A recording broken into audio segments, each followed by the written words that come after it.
Hey guys, तो प्रथमे आपनाक welcome करिছো job एलाइडेस्क YouTube चैनेলত। तो মই আজি ভিডিওত আলোচনা কৰিম panchayat and rural development short form PNRD ৰ পৰা ৰিকুৱাৰমেন্টৰ কাৰণে শৰ্ট নোটিফিকেশন এটা আহিছে আৰু তাৰে কমপ্লিট ডিটেইলছ মই আপোনাক এইটো ভিডিওত প্ৰভাইড কৰিম। ভিডিওটো চোৱাৰ পিছত যদি কোনো ধৰণৰ কোৱেশ্চন থাকে আপুনি এইটো ভিডিও কমেন্ট সেকশনত কমেন্ট কৰি দিব। তো আহক দেৰি নকৰি আজি ভিডিওটো আৰম্ভ হ'ব। PNRD Assam requirement 2025 short notification er complete details আপোনাক এইটো ভিডিওত মই প্ৰভাইড কৰিম। এটা চাওক organisation panchayat and rural development Assam আপোনাৰ যিখিনি পোষ্টৰ কাৰণে ৰিকুৱাৰমেন্ট আহিছে তাৰে পোষ্ট নেম খিনি চাই লওক। যেটা আপোনাৰ ষ্টেট প্ৰজেক্ট অফিচাৰৰ কাৰণে আছে পোষ্ট। নেক্সট আপোনাৰ পোষ্ট আছে ডিস্ট্ৰিক্ট কোঅৰ্ডিনেটৰ। নেক্সট আপোনাৰ পোষ্ট আছে ডিস্ট্ৰিক্ট GIS এক্সপাৰ্টৰ কাৰণে। নেক্সট আপোনাৰ পোষ্ট আছে ব্লক GIS কোঅৰ্ডিনেটৰ। নেক্সট আপোনাৰ পোষ্ট আছে ব্লক NRM এক্সপাৰ্ট। নেক্সট আপোনাৰ পোষ্ট আছে ব্লক লাইভলিহুড এক্সপাৰ্ট। নেক্সট আপোনাৰ পোষ্ট আছে senior IT based professional. Next আপোনাৰ other various post আছে বহুত কেইটা ডিপাৰ্টমেন্টত হ'ব পোষ্ট খিনিৰ কাৰণে ৰিকুৱাৰমেন্ট।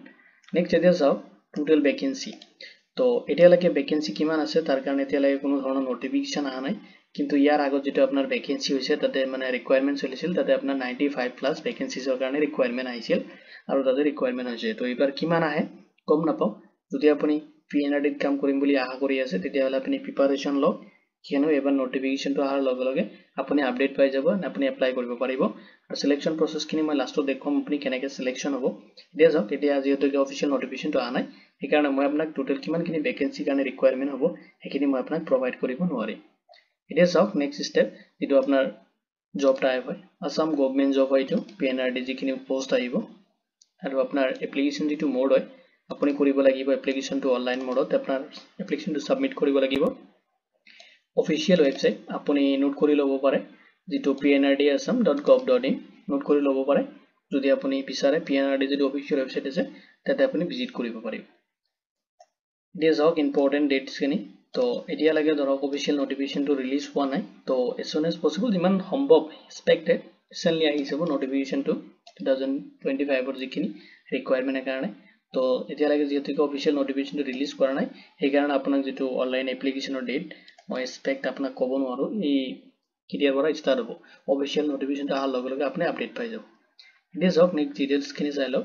যদি আপুনি পোষ্ট খিনিৰ কাৰণে যিখিনি পোষ্ট অলৰেডি মই ক'লো আপোনাক যিখিনি পোষ্টৰ কাৰণে ৰিকুৱাৰমেন্ট আহিব পাৰে, তো তাৰে যিখিনি পোষ্ট আছে সেইখিনিত আপোনাৰ ফলো কৰিব লাগিব এপ্লাই কৰিবলৈ। এলিজিবিলিটি ক্ৰাইটেৰিয়া খিনি ফলো কৰি আপুনি এপ্লাই কৰিব লাগিব। এতিয়া চাই লওক এলিজিবিলিটি ক্ৰাইটেৰিয়াত প্ৰথমতে এডুকেশনাল কোৱালিফিকেশন খিনি আপুনি পোষ্ট খিনি যে এপ্লাই কৰিব তাৰ কাৰণে আপোনাৰ কি এডুকেশনাল কোৱালিফিকেশন লাগিব। এতিয়া চাওক যিখিনি আপোনাৰ টেকনিক্যাল পোষ্ট থাকিব তাৰ কাৰণে আপুনি যদি বিটেক কৰিছে বা ব্যাচেলাৰ অফ ইঞ্জিনিয়াৰিং MCA বা MHC কৰিছে বা আপুনি টেকনিক্যাল ৰিলেটেড যদি কোনো ফিল্ডৰ মানে গ্ৰেজুৱেচন বা তেনেকুৱা ডিগ্ৰী আপুনি কমপ্লিট কৰিছে ব্যাচেলাৰছ ডিগ্ৰী, তথাপি আপুনি পোষ্ট খিনিত এপ্লাই কৰিব পাৰিব। নেক্সট আপোনাৰ যিখিনি ডিপাৰ্টমেন্ট আছে এডমিনিষ্ট্ৰেটিভ ৰুলছৰ যিখিনি পোষ্ট থাকিব তাৰ কাৰণে আপুনি কমপ্লিট কৰা হ'ব লাগিব গ্ৰেজুৱেচন। যদি আপুনি কমপ্লিট কৰে এনি ডিসিপ্লিন আপুনি আৰ্টস কমাৰ্চ সায়েন্স যিকোনো ষ্ট্ৰীমৰ পৰা কমপ্লিট কৰিব পাৰিব। লগতে আপুনি যদি পোষ্ট গ্ৰেজুৱেচন কমপ্লিট কৰিছে তথাপি আপুনি পোষ্ট খিনিৰ কাৰণে এলিজিবল হ'ব। যিকোনো ষ্ট্ৰীমৰ পৰা আপুনি পোষ্ট গ্ৰেজুৱেচন কৰিব পাৰে আৰ্টস কমাৰ্চ সায়েন্স। মিনিমাম আপুনি যদি গ্ৰেজুৱেচন কমপ্লিট কৰিছে তেতিয়াহলে এডমিনিষ্ট্ৰেটিভৰ যিখিনি ভ্যাকেন্সি আছে তাৰ কাৰণে আপুনি এলিজিবল হ'ব। নেক্সট আপোনাৰ যিখিনি পোষ্ট আছে GIS and NRM যেটো এক্সপাৰ্টৰ কাৰণে ভ্যাকেন্সি আছে তাতে আপোনাৰ স্পেশালাইজেশন হ'ব লাগিব জিওগ্ৰাফি GIS এগ্ৰিকালচাৰ যদি আপুনি তেনেকুৱা ৰিলেটেড যদি কোনো কোৰ্সত আপুনি যদি ডিপ্লোমা কৰিছে বা ডিগ্ৰী কমপ্লিট কৰিছে তেতিয়াহলে আপুনি পোষ্ট খিনিৰ কাৰণে এলিজিবল হ'ব এণ্ড আপুনি এপ্লাই কৰিব পাৰিব। যিকোনো এগ্ৰিকালচাৰ বা জিওগ্ৰাফিৰ ওপৰত হ'ব লাগিব তেতিয়াহলে GIS পোষ্ট খিনিৰ কাৰণে আপুনি এলিজিবল হ'ব। নেক্সট চাওক যিখিনি পোষ্ট আছে আপোনাৰ লাইভলিহুড এক্সপাৰ্টৰ কাৰণে তাতে আপোনাৰ ডিগ্ৰী বিচাৰিছে। আপুনি যদি এগ্ৰিকালচাৰত ডিগ্ৰী লৈছে তেতিয়াহলে আপুনি পোষ্ট খিনিৰ কাৰণে এলিজিবল হ'ব। লগতে চাওক যদি আপুনি ৰুৰাল ডেভেলপমেন্ট কোনো ধৰণৰ আপুনি কোৰ্স কমপ্লিট কৰিছে বা সিমিলাৰ তেনেকুৱা ফিল্ডৰ যদি আপুনি কোনো ধৰণৰ ডিগ্ৰী লৈছে তেতিয়াহলে আপুনি লাইভলিহুড এক্সপাৰ্টৰ কাৰণে যিখিনি পোষ্ট আছে তাৰ কাৰণে আপুনি এলিজিবল হ'ব আৰু আপুনি এপ্লাই কৰিব পাৰিব। এতিয়া চাওক এলিজিবিলিটি ক্ৰাইটেৰিয়াত আপোনাৰ এজ লিমিট খিনি বিচাৰিছে। যদি আপোনাৰ মিনিমাম এজ হ'ব লাগিব 21 তেতিয়াহলে আপুনি পোষ্ট খিনিৰ কাৰণে এপ্লাই কৰিব পাৰিব। নেক্সট আপোনাৰ চাওক মেক্সিমাম এজ বিচাৰিছে 45 ইয়াৰ্স লৈকে আপুনি পোষ্ট খিনিত এপ্লাই কৰিব পাৰিব মেক্সিমাম এজ। এটা আপোনাৰ এজ ৰিলেক্সেশ্যন আছে এজ পাৰ দা যেটো আসাম গভৰ্ণমেণ্ট যেটো নৰ্মছ আছে হেতু হিচাপত আপুনি পাব লগতে ক্যাটেগৰি ৱাইজ যিখিনি আছে সেইখিনি পাই যাব এতিয়া চাওক নেক্সট আপোনাৰ এলিজিবিলিটি ক্ৰাইটেৰিয়া যেটো নেশনালিটি আপুনি মাষ্ট বি ইণ্ডিয়ান সিটিজেন হ'ব লাগিব লগতে আপুনি আসামৰ ৰেসিডেন্সিয়েল হ'ব লাগিব যদি আপুনি আসামৰ ৰেসিডেন্ট লগতে ইণ্ডিয়ান সিটিজেন হয় তেতিয়াহ'লে আপুনি পিএনআৰ যিখিনি পোষ্ট আছে তাৰ কাৰণে আপুনি এপ্লাই কৰিব পাৰিব এতিয়া চাওক আপুনি কেনেকৈ এপ্লাই কৰিব হাউ টু এপ্লাই তো কেনেকৈ এপ্লাই কৰিব জাস্ট স্টেপখিনি মই বেসিক আপোনাক এটা প্ৰভাইড কৰিম যেহেতু অনলাইন এতিয়ালৈকে এপ্লিকেশনটো ষ্টাৰ্ট হোৱা নাই সেইকাৰণে মই আপোনাক এইটো অফিচিয়েল পৰ্টেলত এতিয়া মই যাই কিনে আপোনাক এপ্লাই প্ৰসেছখিনি দেখাব নোৱাৰিম কিন্তু জাস্ট এটা ওভাৰভিউ মই আপোনাক এটা প্ৰভাইড কৰিম এতিয়া চাওক স্টেপ বাই স্টেপখিনি মই দি আছো ফাৰ্স্ট স্টেপ আপুনি ভিজিট কৰিব লাগিব পিএনআৰডি যেটো অফিচিয়েল ওয়েবসাইট আছে এইটো লিংক মই ভিডিও ডেসক্ৰিপচনতো প্ৰভাইড কৰি দিম সেকেন্ড স্টেপ আপুনি যাব লাগিব যেটো পিএনআৰডি ৰিকোয়াৰমেন্ট বা কেৰিয়াৰ সেকশন আছে তাতে আপুনি ক্লিক কৰিব কৰি কিনে আপুনি সাৰ্চ কৰিব লাগিব মানে ফাইন্ড আউট কৰিব লাগিব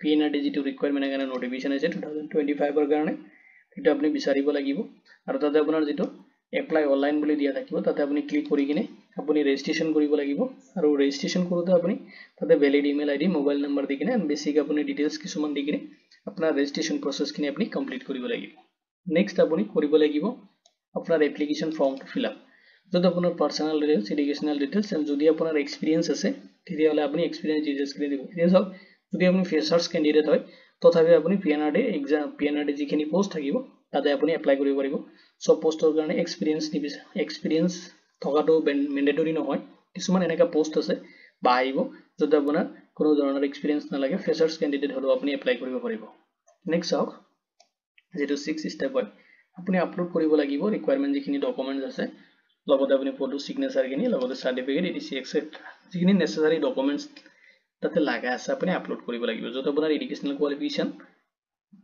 আইডি প্ৰুফ ফটো সিগনেচাৰ এইখিনি থাকে লগতে আপোনাৰ যদি ৰেসিডেন্সিয়েল প্ৰুফৰ কাৰণে আপুনি ডকুমেন্টছ আপলোড কৰিব লাগিব এতিয়া চাওক 7 স্টেপ আপুনি এপ্লিকেশন ফি পেমেন্ট কৰিব লাগিব কেটেগৰি ৱাইজ যিখিনি পেমেন্ট দিয়া থাকিব সেইখিনি আপুনি অনলাইনত পেমেন্ট কৰিব লাগিব এতিয়া চাওক আপোনাৰ যেটো এপ্লিকেশন ফৰ্ম হয় ৰিভিউ কৰি কিনে সাবমিট কৰিব সাবমিট কৰাৰ পিছত এজ এ ফিউচাৰ ৰেফাৰেন্সৰ কাৰণে আপোনাৰ একনলেজমেন্ট ৰিসিপ্ট লগতে যেটো পেমেন্ট ৰিসিপ্ট হয় আপুনি প্ৰিন্ট আউট কৰি থব এতিয়া যাওক সিলেকশন প্ৰসেছ তো সিলেকশন প্ৰসেছখিনি চাইলক কেনেকৈ আপোনাৰ সিলেকশন হ'ব তো কেইটামান স্টেপ আছে তাৰে প্ৰথমটো স্টেপ হৈছে আপুনি ৰিটেন এক্সামিনেশন দিব লাগিব যেটো এক্সাম আপুনি মাল্টিপল চয়েস যেটো কোৱেশ্চন থাকে তাৰ ওপৰত বেস কৰি কিনে দিব লাগিব যত আপোনাৰ জেনাৰেল নলেজ ৰিজনিং এন্ড কিছুমান সাবজেক্ট থাকিব যেটো সিলেবাস আহিলে মই আপোনাক প্ৰভাইড কৰিম হেতু হিচাপত আপুনি ৰিটেন টেষ্ট এটা দিব লাগিব মানে এক্সাম এটা দিব লাগিব নেক্সট আপোনাৰ স্কিল টেষ্ট হ'ব এন্ড প্ৰ্যাকটিক্যাল টেষ্ট যিখিনি পোষ্ট আপোনাৰ আইটি এন্ড জিআইএস পোষ্ট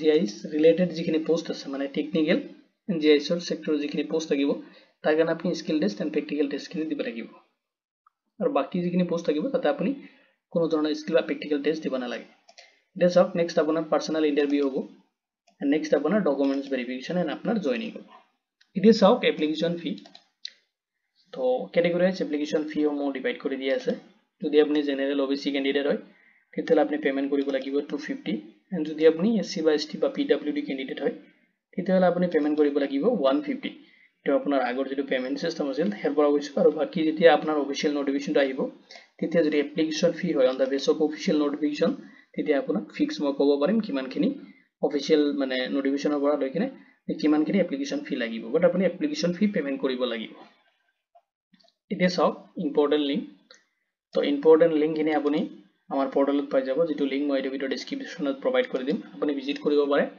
জবেলাডেস্ক পৰ্টেলত তাতে আপোনাক সিস্টেমেটিক ডিটেইলছখিনি তাতে অলৰেডি মই আপডেট কৰি দিছো আৰু আপুনি তাতে ইম্পৰ্টেন্ট লিংক ইম্পৰ্টেন্ট ডেটখিনি লগতে যিখিনি নেসেসাৰী স্টেপখিনি আছে গুটেখিনি ইনফৰমেশন তাতে পাই যাব এন্ড যেতিয়া আপোনাৰ অফিচিয়েল নোটিফিকেশনটো আহিব তাতে মই আপডেট কৰি দিম তো ভিডিওটো চোৱাৰ বাবে ধন্যবাদ দিছো আৰু যদি কিবা কোৱেশ্চন থাকে আপুনি এই ভিডিও কমেন্ট সেকশনত কমেন্ট কৰি দিব তো ভিডিওটো চোৱাৰ বাবে ধন্যবাদ দি কিনে আজিৰ ভিডিও ইমানতে সামৰিছো